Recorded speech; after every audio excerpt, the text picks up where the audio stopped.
जय भीम, नमो बुद्धाय। मैं Rohit Chauhan, singer, anchor, Ambedkar nation channel को शुभकामनाएं देता हूं कि अंबेडकर नेशन ने बहुजन मूल निवासी, वंचित और महिलाओं के संवैधानिक अधिकारों की आवाज उठाने का बीड़ा उठाया है। सभी देशवासियों को मेरा जय भीम, जय भारत, नमो बुद्धाय। मैं गौतम रत्ना, अंबेडकर नेशन चैनल से। और आज हमारे स्टूडियो में हमारी गेस्ट मेहमान प्रोफेसर सीमा माथुर जी, जो दिल्ली यूनिवर्सिटी में हैं और महिलाओं पर बहुत फोकस करती हैं, रिसर्च करती हैं और यहाँ तक पहुँचने में उनको भी बड़ी तकलीफ़ों का सामना उन्होंने उठाया है, इसलिए उनको बहुत दर्द महिलाओं के प्रति रहता है। तो सीमा जी, आपका स्वागत है हमारे स्टूडियो में, हमारे चैनल पर। कुछ आपसे बहुजन महिलाएं और ख़ास तौर से पूरे देश की महिलाओं पर हम बात करना चाहेंगे और बहुजन से जुड़े मुद्दों पर। तो मैं एक अभी पिछले एपिसोड में जब हमने बात की थी आपके साथ में, तो आपने एक सती प्रथा का जिक्र किया था। तो एक जो सती प्रथा उस ज़माने में थी, सामाजिक सिस्टम का हिस्सा बन चुकी थी कि कोई विरोध भी नहीं करता था उसका, और एक मतलब मानवता के ऊपर एक बहुत बड़ा कलंक था वो। तो अभी बाबा साहब भीमराव अंबेडकर जी के संविधान में सभी लोगों को, नॉट महिलाएं ओनली, हर कास्ट के, हर जाति, हर धर्म को बराबर का सम्मान मिलने के बाद क्या बदलाव देखती हैं आप? क्योंकि मैं जो देखता हूँ आज भी, अभी मैंने एक पीछे का केस है कि 2 टीनेजर बहुजन समाज की लड़कियाँ एक मंदिर में दर्शन करने जाती हैं, वहाँ से वापस लौटती हैं, तो वहाँ जो जनरल कास्ट में जो एक ठाकुर कास्ट आती है, उनका रेप करने की कोशिश करते हैं। वो शोर मचा देती हैं। टीनेजर हैं तो थोड़ा सा, क्योंकि बाबा साहब की वजह से थोड़ा पढ़ने का अधिकार भी मिल गया है लड़कियों को, महिलाओं को, देश में हर आदमी को, तो थोड़ा अवेयर हैं, तो उन्होंने शोर मचा दिया, तो उनकी इज्जत तो बच गई। लेकिन बाद में उस चीज़ को इतने लेवल तक अंजाम दिया गया, उसमें FIR भी हुई, तो उसने झगड़े की FIR कर दिया है उसने, और उसके बाद में उसके घर में धमकी दे दी गई कि अगर आपने केस वापस नहीं लिया तो हम आपके घर को आग लगा देंगे। ये कंप्लेंट भी पुलिस के पास पहुंचती है, लेकिन फिर भी पुलिस एक्शन नहीं लेती है, और सेम डे रात को उनके घरों को जला दिया जाता है। ये अभी रिसेंटली केस है जिसमें मैंने खुद SSP से बात करके और वहाँ DM के ऑफिस में बात करके उसमें टेक ऑफ एक्शन हमने कराया है। तो जो आप सती प्रथा की बात कर रहे थे, ये बात मैंने इसलिए छेड़ी कि इसमें और उसमें क्या अंतर है। मुझे तो लगता है कि ये भी किसी सती प्रथा से कम नहीं है। उस टाइम एक सामाजिक हिस्सा बन चुका था, और आज उस मानसिकता के लोग जो ब्राह्मणवादी मानसिकता, और हम ब्राह्मण की बात नहीं कर रहे, हम ब्राह्मण के विरोधी नहीं है, और लेकिन जो ब्राह्मणवादी मानसिकता, वो मनुस्मृति मानसिकता, ब्राह्मणवादी मानसिकता एक ही चीज़ है, एक ही सिक्के के 2 पहलू हैं, मैं जहाँ तक समझ पाया हूँ। तो उस टाइम एक इस तरह का संस्कार बन गया था वो सती प्रथा। तो आज भी तो किसी न किसी रूप में इस तरह की जो घटनाएं हो रही हैं, एक तरफ देश कह रहा है, सरकार, जो भी सरकार आती है, हर सरकार कहती है कि देश बदल रहा है, हम देश बदलने आए, तो इसको आप किस तरह से देखती हैं? कितना मतलब दर्दनाक ये स्थिति रही होगी उस परिवार के साथ? सबसे पहले तो मैं ये बात क्लियर करना चाहूँगी कि जो बाबा साहेब डॉक्टर भीमराव अंबेडकर ने जो संविधान लिखा, वो सबको बराबर के अधिकार देता है, सबको समान अधिकार, बिना किसी जेंडर, मतलब लिंग, कास्ट, रिलीजन, आप कुछ भी कहिए, without any discrimination based on caste, class, gender and religion, उस पर ये सबको एक जैसे अधिकार देता है। लेकिन वो सिर्फ कॉन्स्टिट्यूशनल हैं, संवैधानिक अधिकार हैं जो बाबा साहब ने हमें दे दिए बिना किसी भेदभाव के। लेकिन जो प्रैक्टिस है, जो वास्तविकता है इस समाज में, वो बहुत खतरनाक है उससे, क्योंकि संवैधानिक रूप से महिलाएं बराबर हैं, बराबर की हकदार हैं, बराबर सम्मान की हकदार हैं, बराबरी के साथ वो अपना जीवन जी सकती हैं। लेकिन जब हकीकत के तौर पर हम आते हैं, तो अभी भी इस पुरुषवादी पितृसत्तात्मक समाज में जो पुरुषवादी जो वर्चस्व है वो कायम है। तो स्थिति अभी बदली नहीं है। तो जहाँ तक ये आप जिस केस की बात कर रहे हैं कि 2 गर्ल्स जो मंदिर जाती हैं और उनके साथ इस तरह का मॉलेस्टेशन और अटेम्प्ट टू रेप, जो मेरे नॉलेज में 8 से 10 डेली के आते हैं। हाँ, 8 से 10 हर 17 मिनट पर एक महिला के साथ बलात्कार होता है। This is the record from the NCRB. तो आप ये देख लीजिए, और हर 1 घंटे में एक महिला जला दी जाती है, हर 1 घंटे में एक दलित का घर जला दिया जाता है। तो ये एक घटना है। इसके अलावा ऐसे बहुत सारी घटनाएं, आप झज्जर का केस ले लीजिए, आप मिर्चपुर कांड ले लीजिए, आप खेरलांजी ले लीजिए, इतने तमाम जो केसेस हैं जो कम्युनिटी बेस्ड हैं कि आपने एक टारगेट और प्लान रूप में आपने किसी एक पर्टिकुलर कास्ट के ऊपर हमला किया है। और महिलाओं की बात तो ये है कि जब भी किसी एक समुदाय को सबक सिखाने की बात होती है, जो आप ये ब्राह्मणवादी मानसिकता की जो बात कर रहे हैं, तो मुझे कोई कहने में ये गुरेज नहीं है कि जो ये ब्राह्मणवादी मानसिकता के जो लोग हैं वो समाज, जो बहुजन समाज है, उसको ऊपर उठना नहीं देखना चाहता। और जैसे ही वो ऊपर आने की कोशिश करते हैं, अपने हक अधिकारों की लड़ाई लड़ते हैं, तो उन पर तरह तरह के जो है वो अत्याचार और उत्पीड़न कर दिए जाते हैं। तो जहाँ तक आप ये फॉल्स केसेस की आप बात कर रहे हैं कि राजस्थान में जब मैंने अपना रिसर्च किया था, तो उसका जो टाइटल है कि महिलाओं के विरुद्ध अत्याचार, एट्रोसिटीज़ अगेंस्ट वुमेन, उस जब वो मैंने किया था तो उसमें मोर देन 50% जो केसेस हैं उनमें एफआईआर दर्ज ही नहीं होती है।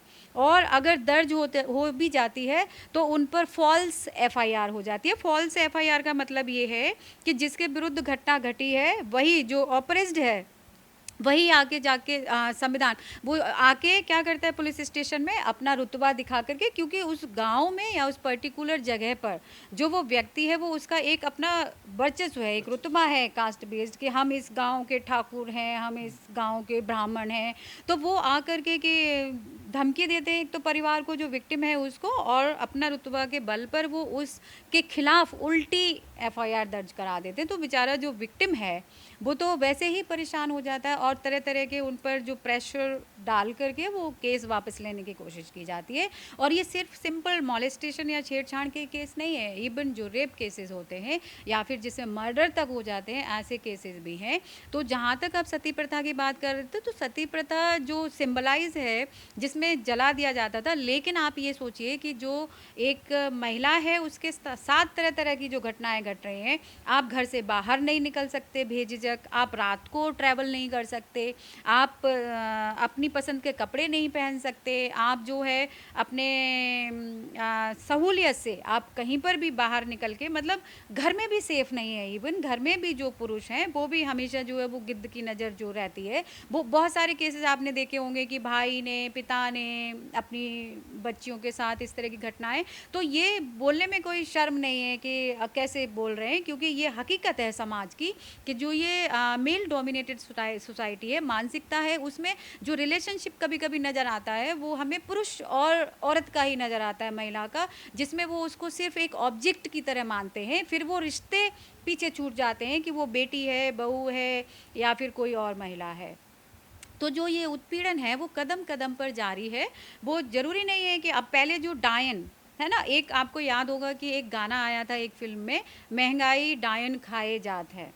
तो वो उसको अगर आप देखेंगे तो मीडिया भी किस तरह से विमेन को एक प्रोजेक्ट की तरह ही इस्तेमाल करता है, एक ऑब्जेक्ट की तरह उसको प्रोजेक्ट कर रहा है कि महंगाई मतलब है, तो उसको आपने डायन बताया। तो डायन सिम्बलाइज द विमेन, कि आप जो डायन जो प्रथा अभी भी जो है कहीं कहीं आपको दिखेगी, तो उसके पीछे की एक बड़ी आप सोचें तो ये कहानी है कि प्रॉपर्टी किसको जाएगी। जो डायन जो डिक्लेयर की जाती थी वो कौन, उस जिसका पति मर गया, अब वो घर में रहेगी तो उसकी जो प्रॉपर्टी है वो किसको जाएगी, सवाल ये खड़ा हुआ। तो किसी तरह से उस महिला को घर से बाहर निकालना है, तो उसको डायन बता करके गाँव में जो है वो पीटा जा रहा है, उसको जूते चप्पल मारे जा रहे हैं। तो इसके पीछे आप देखिए कि किस तरह की मेंटलिटी वर्क करती है एक विमेन को उसके जो राइट्स हैं, जो प्रॉपर्टी के राइट्स हैं, उससे बेदखल करने के लिए। तो जब आप बहुत गहराई से इन मुद्दों पर सोचेंगे तो आपको जो है वो क्लियर कट ये पिक्चर नज़र आएगी कि हमेशा से ये कोशिश रही है कि women is only the object for male and they don't want to give any type of right to them, specially the property right. आप आज भी देख लीजिए कि कितनी प्रॉपर्टीज़ हैं जो पुरुष महिलाओं के नाम पर करवाते हैं। वो अलग बात है कि टैक्स से बचने के लिए या फिर दूसरी चीज़ों से बचने के लिए वो उनके नाम पर करा देते हैं। जी मैडम, ये भी महिलाओं से जुड़ा मुद्दा है मैं जो प्रैक्टिकल लाइफ में देखा हूँ, खाली कोई एक इंडस्ट्री या एक पर्टिकुलर एक फील्ड ऐसा नहीं है जहाँ महिलाओं का शोषण होता हो। पर्टिकुलर अगर हम कास्ट की बात करें, बहुजन समाज के साथ ज़्यादा होता है, लेकिन अगर हम ऑल महिला की बात करें, पूरे देश की महिलाओं की बात करें, चाहे वो फिल्म इंडस्ट्री हो, चाहे वो ऑफिस हो, चाहे वो प्राइवेट सेक्टर हो या गवर्नमेंट सेक्टर हो, ये प्रैक्टिकल बात कर रहा हूँ, वास्तविक बात कर रहा हूँ, मैं गवर्नमेंट आंकड़े की बात नहीं कर रहा हूँ। कहीं ना कहीं महिलाओं का सेक्सुअल हरासमेंट से लेकर के और मेंटली हरासमेंट, हर तरह का टॉर्चर किसी न किसी रूप में जिंदा है, और ये होता है, हर फील्ड के अंदर होता है। वैसे मैं फिल्म लाइन से हूँ, तो फिल्म लाइन को लोग, मैं पब्लिकली देखता हूँ कि ज़्यादा लोग बोलते हैं कि फिल्म लाइन में ज़्यादा सेक्सुअल हरासमेंट होती है या इस तरह की चीज़ें होती हैं।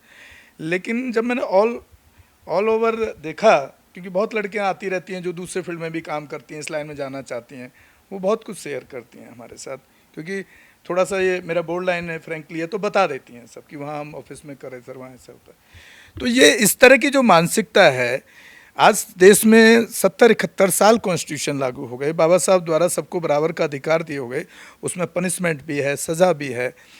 तो हाँ, पर्टिकुलरली पर्सनली मैं अपना बताऊंगा आपको, मैं क्या चाहता हूँ। मैं, बाबा साहब ने तो दिया ही है, मेरी जो अपनी सोच है, मैं तो इतना फीमेल के प्रति इतना मैं जागरूक खुद भी हूँ और करना भी चाहता हूँ, महिलाओं को भी करना चाहता हूँ कि क्यों ना ऐसा हो दोबारा से, एक जैसे सिस्टम जो हम सुनते आ रहे हैं कई हजार साल से कि सदियों से महिलाओं के साथ है। मैं तो सोच रहा हूँ कि संविधान के साथ साथ जो जितने अधिकार दिए हैं ना, उसको ऐसा कुछ किया जाए कि जितने 5000 साल से वो महिला शोषण का शिकार रही है, उतने 5000 साल वो महिला पुरुष प्रधान की जगह वो बैठे, मतलब आदमी जाए तो किचन में खाना बनाए। ये भी तो एक महिला शोषण ही है कि महिला ही किचन में खाना क्यों बनाए, या जो काम महिला कर रही है वो आदमी क्यों ना करे। मैं तो ये चाहता हूँ, मेरी अपनी जो सोच है कि अगले 5000 साल तक आदमी को वही काम दिया जाना चाहिए जो महिलाओं का करती आई हैं आज तक, और तब मुझे लगेगा कि हाँ, इस देश के अंदर कुछ इक्वलिटी की बात सामने आ रही है। मतलब मेरा अपना सोच ऐसा, और मैं घर में भी ऐसे अपने मिसेस के साथ जो बिल्कुल फ्रीडम, और मेरी एक बेटी है, बेटी के साथ भी वैसा फ्रीडम है कि उनको जो करना है अपनी मर्जी से करें। तो मैं तो ये चाहता हूँ कि वो महिला अब इतनी मजबूत हो आए, इतने अपने अधिकारों के प्रति, और एक मानसिकता बनाएं कि पुरुष प्रधान देश ही क्यों, स्त्री प्रधान क्यों नहीं हो सकता। क्या स्त्री में पुरुष से ज़्यादा काबिलियत नहीं रखती हैं? क्या उनका जो ब्रेन है उनसे ज़्यादा शार्प नहीं हो सकता है? तो ऐसा महिलाओं को भी कहीं ना कहीं इस अपनी सोच में उनको अपना स्ट्रॉन्ग बनने के लिए मैं समझता हूँ कि बदलाव लाना चाहिए। गौतम जी, आपने बहुत अच्छी बात कही है। मैं आपको ये क्लियर कर देती हूँ कि हमारे भारत में ही अगर हम नॉर्थ ईस्ट के स्टेट देखेंगे तो वहाँ पर मैट्रियार्कल सोसाइटी रही है, ऑलरेडी है ये सिस्टम, जहाँ पर महिला जो है वो उस घर की प्रधान है, जो घर चलाती है, जो काम करती है।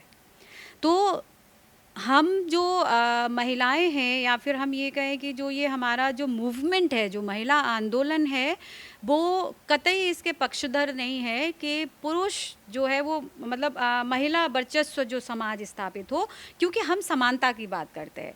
हम रिवर्स नहीं चाहते, रेडिकल नहीं चाहते कि हम पूरा एकदम रिवर्स हो जाए, नहीं तो फिर उस व्यवस्था में और इस व्यवस्था में क्या फ़र्क रह जाएगा।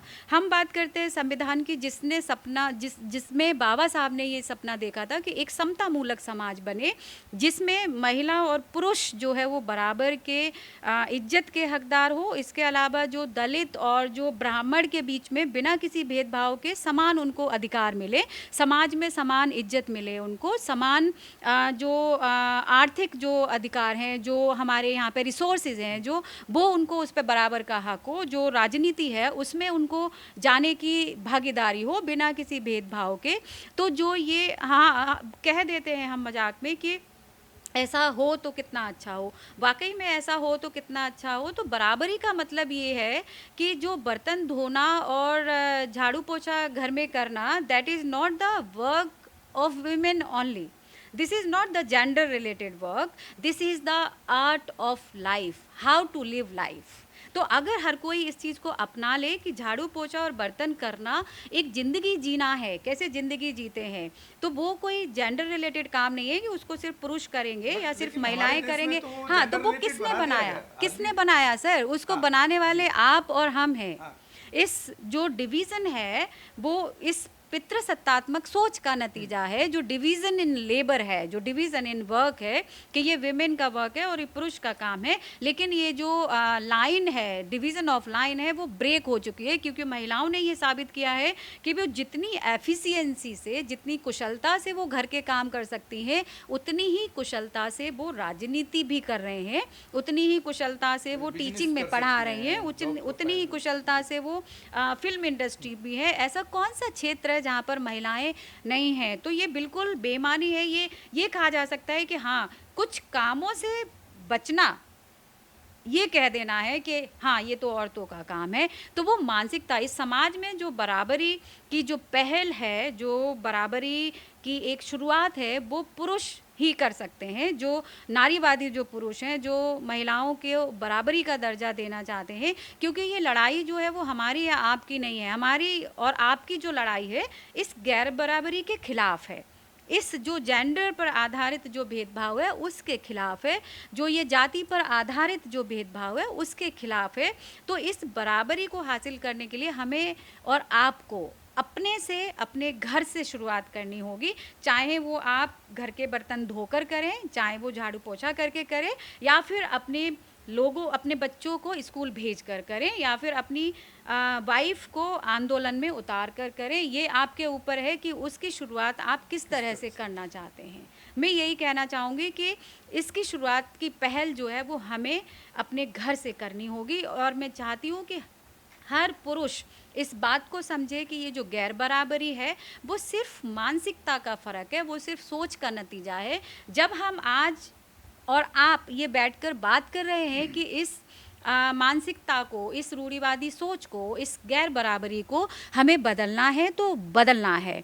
तो ये बहुत बड़ी बात है कि कम से कम हम इस पर बैठकर बहस कर रहे हैं। इसका मतलब हमें मालूम है कि ये स्थिति जो है वो बराबरी की नहीं है।